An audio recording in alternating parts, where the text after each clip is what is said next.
પરમ લક્ષ્યને હંમેશા ધ્યાનમાં રાખીને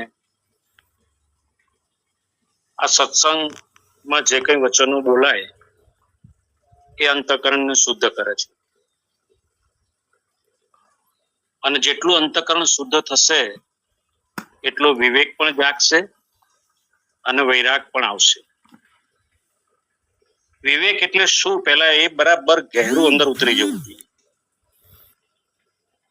આ સૃષ્ટિમાં નિત્ય શું છે ને અનિત્ય શું છે, સત્ય શું છે ને મિથ્યા શું છે, ત્રિકાલા અબાધિત શું છે અને ત્રણેય કાળમાં રમવાવાળું પરિવર્તનશીલ છે એ શું છે, આનો સ્પષ્ટ જો વિવેક હોય,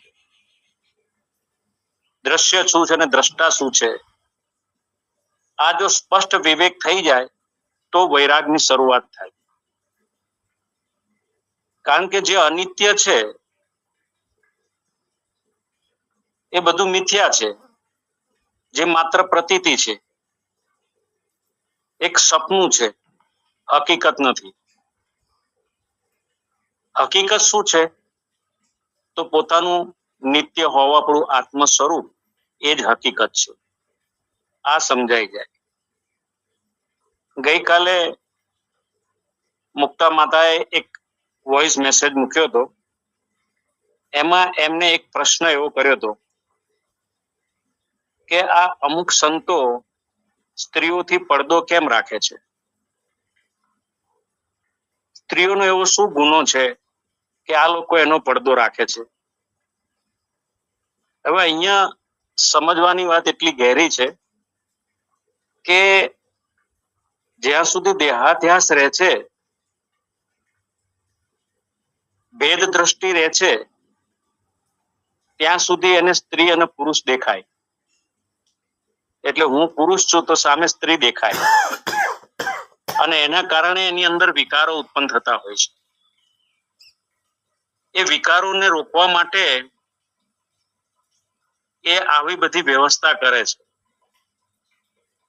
પણ ખરેખર વિકારોનું ઉત્પત્તિનું જે સ્થાન છે ને, એને જો બરાબર સમજી લે તો વિકારો ઉત્પન્ન ન થાય. આ સૃષ્ટિમાં જેટલા નામરૂપ આકાર છે એ બધા જ પંચમહાભૂતના પૂતળા છે.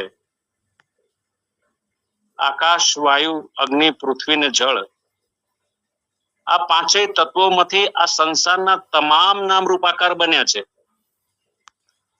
તો પંચમહાભૂત જ. પછી સ્ત્રી શરીર હોય કે પુરુષ શરીર હોય કે પશુના શરીર હોય કે પક્ષીઓના શરીર હોય કે નાના મોટા જીવજંતુના શરીર હોય, બધામાં આ પાંચ ભૂતનું જ અસ્તિત્વ છે. પણ આ પાંચે પાંચ ભૂત મનોકલ્પિત અને જડ છે, વાસ્તવિક નથી. એનું જો જ્ઞાન થઈ જાય અને ચેતન સત્તા રૂપે હું છું અણુ અણુ ને કણે કણમાં, મારા જ અધિષ્ઠાન ઉપર આ રૂપ અરૂપની રમત રમાય છે, અવતારોની આવજા થાય છે, તો પછી કોઈ વિકાર મનમાં સ્થાન લે નહીં અને નિત્ય પોતાના સ્વરૂપમાં જે સ્થિત રહે એને પછી આ સંસારના નામરૂપ આકાર ક્યાંય ડિસ્ટર્બ કરતા નથી. હવે જે લોકો જ્ઞાન માર્ગ ઉપર છે એને તો બેઝિક રીતે આ બધી વસ્તુ સમજમાં આવતી જાય છે કે આ સ્થૂળ, સૂક્ષ્મ કારણ અને મહાકારણ, આ ચારે ચાર પ્રકૃતિનો વિભાગ છે, માયાનો વિભાગ છે અને મનોકલ્પિત નામરૂપ આકાર છે.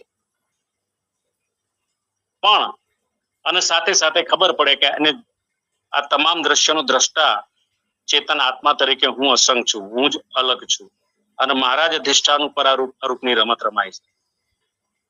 તો જ્યાં હું ભાવ દરેક જગ્યાએ સ્થિત થઈ જાય તો ત્યાં વિકારને કોઈ સ્થાન રહેતું નથી. પણ જ્ઞાન માર્ગીય મુમુક્ષુ કે સાધકને જલ્દી આ બધી વસ્તુ સમજમાં આવી જાય છે, એટલે એને સ્ત્રી પુરુષના ભેદમાં કઈ ફરક પડતો નથી. પણ જે ભક્તિ માર્ગ ઉપર છે, દેહાધ્યાસી છે, જેને ઇન્દ્રિયો સાથે, પોતાના દેહ સાથે ગહન તાદાત્મ્ય સંબંધ છે, એને આ બધા ભેદ દેખાય છે. તો પંચમહાભૂતના પૂતળા અને એમાં ચેતન રામ તો એકનો એક જ છે. બીજો છે નહીં, પણ જ્યાં બીજો દેખાય છે ને, આપણે ગઈકાલે પણ સત્સંગમાં વાત થઈ કે જ્યાં બીજો દેખાય છે, જે વિવેક જાગ્યો નથી, વૈરાગ પ્રગટ્યો નથી, એ સાધન ચતુષ્ટય સંપન્ન અધિકારી થતો નથી. અને એટલે એ દેહ સાથે જન્મે છે, દેહ સાથે પૂરું જીવન જીવે છે અને દેહ સાથે મરી જાય છે. અને એટલે એને કરતા ભોગતાનો ભાવ રહે છે ને એટલે એને જન્મ મૃત્યુનું ચક્ર પ્રાપ્ત થાય છે. હવે આ દેહાધ્યાસ જ મૂળ વસ્તુ છે. એટલે ભક્તિ માર્ગ ઉપર ચાલવા વાળા ઈશ્વરને પોતાનાથી અલગ સમજે છે. આ જગતના અધિષ્ઠાનને, પરમ તત્વને પોતાનાથી અલગ સમજે છે. અને હું એક પામર જીવ છું એવું સમજે છે. જ્યારે વેદાંતની કોઈ વાતો આપણે એમને કરીએ તો એમ કે તું બ્રહ્મ છે, તો અહીંયા આમનું આમ કરીને બતાય તો હું માનું કે તું બ્રહ્મ છે. પણ એને એ ખબર નથી કે આત્મસત્તા તો એક જ છે. જે સિદ્ધિ પ્રાપ્ત વ્યક્તિ છે એની પાસે અનેક વિવિધ શક્તિઓ હોય તો એ આમથી આમ ફેરફાર કરી શકે. પણ સિદ્ધિ પ્રાપ્ત વ્યક્તિ નથી, જ્ઞાની છે, પણ એની પાસે કોઈ સિદ્ધિઓ નથી, તો એ આવું કંઈ પણ જાદુગરનો ખેલ નહીં કરી શકે. પણ એને મુક્તિ જે છે એ માત્ર ને માત્ર જ્ઞાનથી પ્રાપ્ત થાય છે, સિદ્ધિઓથી નહીં. સિદ્ધિઓ હંમેશા દ્વૈતમાં અને ભેદમાં રાખશે, એને ભટકાવશે અને એને કઈ સારું નરસું કરવાના ભાવ ઉત્પન્ન થશે. એટલે એની અંદર કામ, ક્રોધ, લોભ, મોહ એમના એમ સચવાયેલા પડ્યા રહેશે. અને અહંકાર તો વધારે મજબૂત થઈ જશે. કારણ કે સિદ્ધિની શક્તિથી એ કંઈ પણ આ પ્રપંચની અંદર આગા પાછું કરે એટલે એનો અહંકાર વધારે મોટો થાય કે હું બીજા કરતા વિશેષ છું. અને બીજા કરતા વિશેષ છું એ ભાવ જ એને પરિચ્છિન્નતાના દેશકાળની અંદર બાંધી રાખશે. એ ક્યારેય મુક્તિ કે મોક્ષની વાત જે છે એ એની અંદર ઉતરશે બી નહીં અને એનો અનુભવમય નહીં થાય. જીતે જી સદેહે, દેહથી પોતાનું અલગ અસ્તિત્વ જે જાણી લે છે એ મુક્ત છે. એને પહેલા મુક્તિ દેહ સાથે જ હોવા છતાં પણ દેહથી અલગ હું છું એવો અનુભવ કરી અને એ મુક્તિનો અહેસાસ ત્યાં જ થઈ જાય છે. પછી એને મુક્તિ મેળવવાની નથી, એ મુક્ત જ છે એ એને સમજમાં આવી જાય છે. આ દેહ તો મારાથી જુદો છે એ એને સમજમાં આવી જાય છે. પછી વિદેહ મુક્તિ તો જ્યારે એનું દેહનું પ્રારંભ પૂર્ણ થાય ત્યારે વિદેહ મુક્તિ મળે. પણ સ્વરૂપને જાણવાથી હું નિત્ય મુક્ત છું એ દેહ હોવા છતાં પણ દેહાતીત વર્તવા લાગે. અને જ્યારે દેહાતીત વર્તવા લાગે તો એને પછી આ જગતના કોઈ પણ નામરૂપ આકાર વિક્ષિપ્ત પણ નથી કરી શકતા અને વિકારો પણ એ અંતઃકરણમાં નથી જાગતા. જેવો દેહનો અહંકાર નષ્ટ થયો અને શુદ્ધ સ્વરૂપનું પ્રાગટ્ય અંદર થયું, સર્વવ્યાપી સત્તામાં અદ્વૈત અખંડ સચ્ચિત આનંદ સ્વરૂપે હું જ છું એવો જેને પરાત્પર પરબ્રહ્મ આત્મ સ્વરૂપનો અનુભવ થઈ ગયો છે, એનું ચેતન પાછું દેહમાં પાછું આવશે, કારણ કે દેહનું પ્રારબ્ધ બાકી છે. પણ એ શુદ્ધ અંતઃકરણ છે, એની અંદર વિકારો ઉત્પન્ન નહીં થાય. અને વિકારો ઉત્પન્ન નહીં થાય એટલે એ ભેદ દર્શન પણ નહીં કરે. એ ઉપરથી એના હૃદયમાં એવો ભાવ જાગશે કે આ બધા જ દેહ ઉપર ચોટીને કેવા દુઃખી સુખી થઈ રહ્યા છે. અને એટલે કરુણાવશ એ આ શુદ્ધ વાણીને સત્સંગના રૂપમાં વ્યક્ત કરે છે. અને જે મુમુક્ષુ છે, જે જિજ્ઞાસુ છે એ આને ગ્રહણ કરે છે. અને ગ્રહણ કરી અને પોતે પોતાના સ્વરૂપમાં સ્થિત થઈ જાય છે. એટલે જે આ પડદો રાખવો એ તો એક તુચ્છ પ્રક્રિયા છે. વિકાર તો મનમાં ઉત્પન્ન થાય છે. બહાર નામરૂપ આકાર જોવે છે એ તો પ્રકૃતિના પંચમહાભૂતના પૂતળા છે ને જડ છે, પરતંત્ર છે. અને પરતંત્રમાં રાગ ક્યારે થાય છે? જ્યારે પોતાના દેહમાં રાગ હોય, પોતાની ઇન્દ્રિયોમાં રાગ હોય, પોતાના કરતા ભોગતાના ભાવમાં રાગ હોય, એને વિકાર ઉત્પન્ન થાય. અને પડદા રાખવાથી એ વિકાર મુક્ત નથી થવાતું, કારણ કે વિકારનું મૂળ સ્થાન તો મનની અંદર છે. અને મન જ્યાં સુધી આ દ્વૈતના અને ભેદના વિચાર કરશે ત્યાં સુધી વિકાર તો ઉભા જ રહેવાના.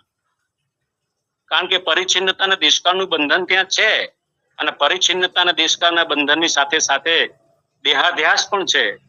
અને દેહના જન્મને પોતાનો જન્મ સમજે છે, દેહની ક્રિયાને પોતાની ક્રિયા સમજે છે, અને દેહના ભોગોને પોતાના ભોગો સમજે છે.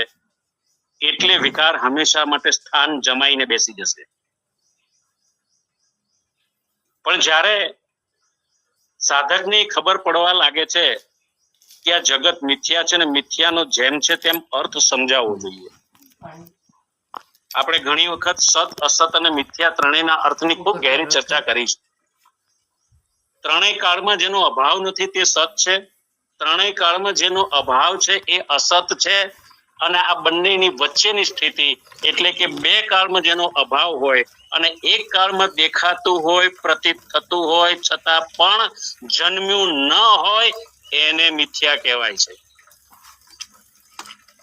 અને જગતને મિથ્યા એટલે જગત દેખાય છે ખરું પણ છે નહીં. ઝાંઝવાના નીર સમાન છે.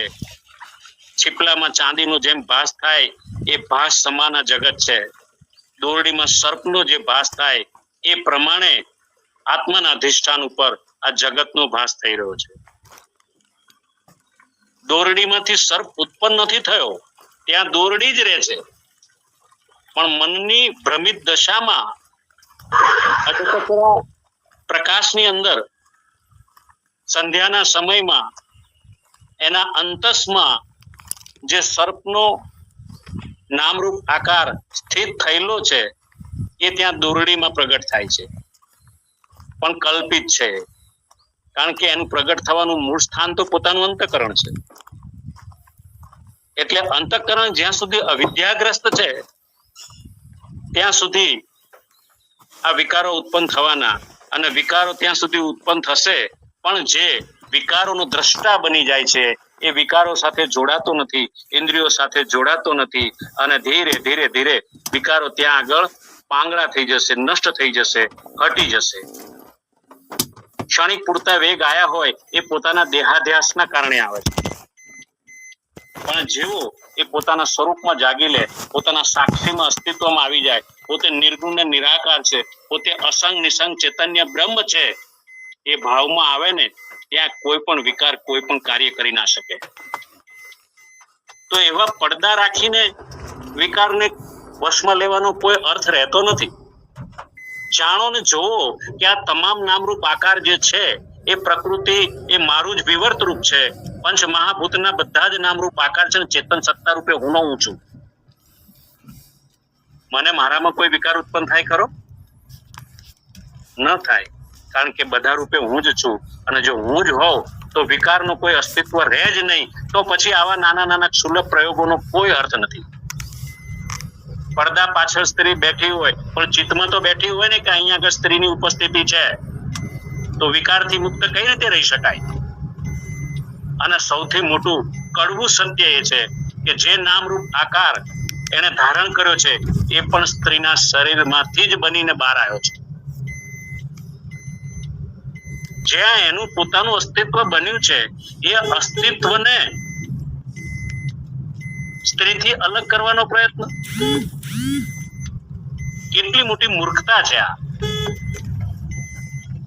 અને આ મૂર્ખતા પણ પોતાના દેહાધ્યાસના કારણે થાય છે. સત્યને જો જાણી લે તો પછી આ બધી કોઈ પ્રશ્ન ઉભો રહેતો નથી.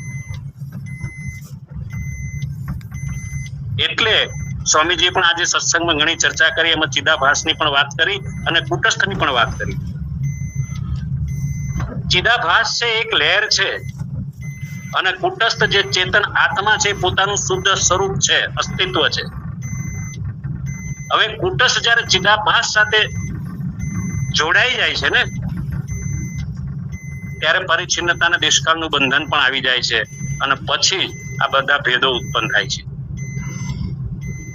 એટલે પોતાનું જેમ છે તેમ શુદ્ધ સ્વરૂપને એક વખત નિર્વિકલ્પ થઈ, નિર્વિચાર થઈ, શુદ્ધ ચૈતન્યના રૂપમાં પાછા ફરી એક વખત અને અનુભવમાં આવી જાય, પછી એને આ સંસારના કોઈ વિકારો હેરાન નહીં કરે, ડિસ્ટર્બ નહીં કરે.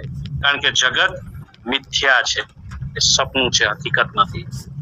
આ વાત બરાબર દ્રઢ એના બુદ્ધિમાં સ્થિત થઈ જશે, કારણ કે અનુભવમાં આવી ગયું ને પોતાનું અસ્તિત્વ, સ્વરૂપ નિર્ગુણ નિરાકાર સર્વવ્યાપી અને સર્વનું અધિષ્ઠાન રૂપે હું છું, સર્વ રૂપે હું છું, અને એ જ મારું વાસ્તવિક અસ્તિત્વ છે. આ તો બધું કપોળ કલ્પિત ને મિથ્યા છે. આ વાત દ્રઢ થઈ જાય છે એટલે પોતાના સ્વરૂપની સ્મૃતિ પાછી તાજી થઈને જાગી જાય છે પોતે પોતાના સ્વરૂપમાં. પછી એને સંસાર નડતો નથી, કે આ નામરૂપ આકાર પણ નડતા નથી, કે ઇન્દ્રિયોનો ખેલ પણ એને પસંદ આવતું નથી, કારણ કે સપનામાં ઘટેલી કોઈ પણ ઘટના સાચી નથી. એવી રીતે આ જાગ્રત અવસ્થાની પણ ઘટનાઓ સાચી નથી. જાગ્રત અવસ્થા પણ સપનું છે. શિવજીએ પાર્વતીજીને કહેલું છે કે હે ઉમા કહું મેં અનુભવ અપના, સત હરિ ભજન જગત સત સપના. તોરેલે જેસલ ને કીધું છે કે હે જેસલ કરી લે વિચાર, સપના જેવો છે સંસાર.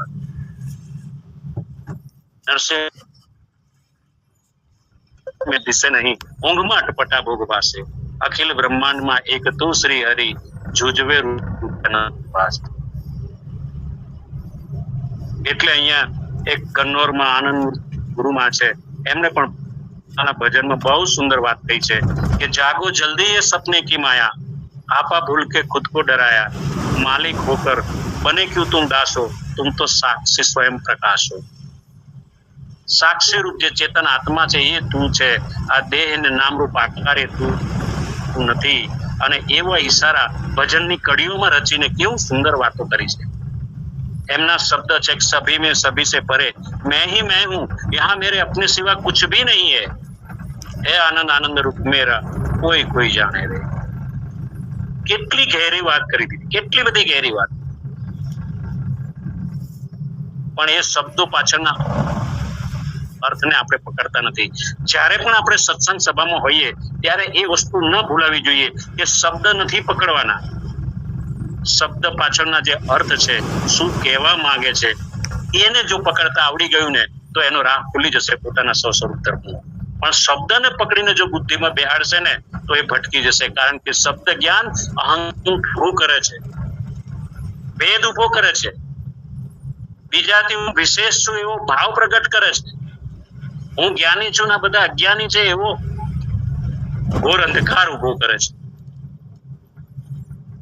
એટલે આપણે સત્સંગ સભામાં પણ શબ્દોને ન પકડી અને એની પાછળ કહેવાના ભાવાર્થને પકડી અને બને એટલા જલ્દી આપણે આપણા સ્વરૂપમાં સ્થિત થઈ જઈએ.